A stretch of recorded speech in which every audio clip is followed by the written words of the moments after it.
கர்த்தருடைய பரிசுத்த நாமத்துக்கு ஸ்தோத்திரமும் துதியும் கனமும் மகிமையும் எப்போதும் உண்டாகட்டும்.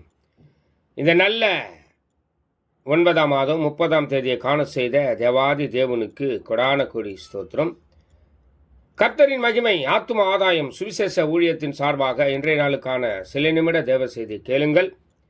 இனி காலம் செல்லாது என் ஆண்டவராக இயேசு கிறிஸ்து வரப்போகிறார். ஆயத்தமாயிருங்கள், ஆயத்தமாயிருங்கள். அநேகரை ஆயத்தப்படுத்தி ஆண்டவர் பக்கமாய் திருப்புங்கள். பக்கத்துணையாய் கர்த்தர் எப்போதும் பக்கத்திலேயே இருந்து எல்லா காரியத்தையும் வாய்க்க பண்ணுவார். விசேஷமாக சங்கீதம் 94ஆம் சங்கீதம் 14ஆம் வசனம் சொல்லுகிறது, கர்த்தர் தம்முடைய ஜனத்தை நெகிழ விடாமலும் தம்முடைய சுதந்திரத்தை கைவிடாமலும் இருப்பார் என்று சொல்லி, தம்முடைய ஜனம் என்று உரிமை பாராட்டுகிற கர்த்தர் உங்களை கைவிடாமலும் நெகிழ விடாமலும் எப்போது உங்களுடனே கூடவே இருப்பார்.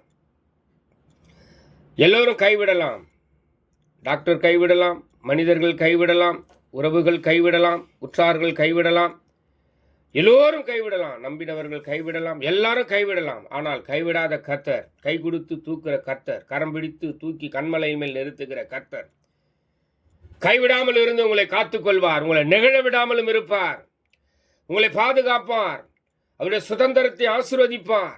அவர் உங்களை விட்டு விலகுவதும் இல்லை, உங்களை கைவிடுவதும் இல்லை. கர்த்தர் தாமே உங்களுடனே கூட இருந்து இந்த நாள் முழுவதும் உங்களை ஆசீர்வதிப்பார்.